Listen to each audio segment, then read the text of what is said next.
ಹಲಸಿನಣ್ಣು ಇಷ್ಟಪಡೋರು ಒಂದ್ಸಲ ಈ ತರ ಕಡುಬು ಮಾಡ್ಕೊಳ್ಳಿ, ಟೇಸ್ಟ್ ಮಾತ್ರ ಸಖತ್ತಾಗಿರುತ್ತೆ. ನಾನಿಲ್ಲಿ ಫಸ್ಟಿಗೆ ಸ್ವಲ್ಪ ಬಾಣಲಿಗೆ ತುಪ್ಪ ಹಾಕೊಂಡು ಸಣ್ಣ ಹೆಚ್ಕೊಂಡಿರೋ ಹಲಸಿನಣ್ಣು ಹಾಕೊಂಡು ಒಂದು 2 ನಿಮಿಷ ಫ್ರೈ ಮಾಡ್ಕೊತಾ ಇದ್ದೀನಿ.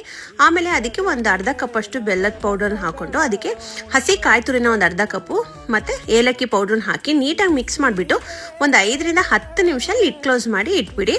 ಅದು ಸ್ಟಫಿಂಗ್ ರೆಡಿ ಆಗುತ್ತೆ.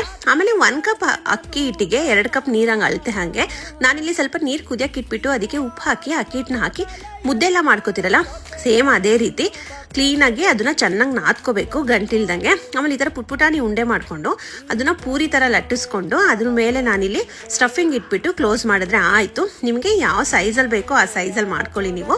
ಆಮೇಲೆ ಅದನ್ನ ಇಡ್ಲಿ ಪಾತ್ರೆಲ್ಲಾದರೂ ಆಯಿತು ಅಥವಾ ಒಂದು ಪಾತ್ರೆ ನೀರಿಟ್ಟು ಒಂದು 10 ರಿಂದ 15 ನಿಮಿಷ ಸ್ಟೀಮ್ ಮಾಡಿದ್ರೆ ಸಖತ್ತಾಗಿರೋ ಹಲಸಿನ ಹಣ್ಣಿನ ಕಡುಬು ರೆಡಿ ಆಗುತ್ತೆ. ಅದ್ರ ಮೇಲೆ ತುಪ್ಪ ಹಾಕೊಂಡು ತಿಂತಿದ್ರೆ ಮಾತ್ರ ಸಖತ್ತಾಗಿರುತ್ತೆ. ನೀವು ಒಂದ್ಸಲ ಟ್ರೈ ಮಾಡಿ ನನಗೆ ಹೇಗಿತ್ತು ಅಂತ ಕಮೆಂಟ್ ಮಾಡಿ. ಬಾಯ್.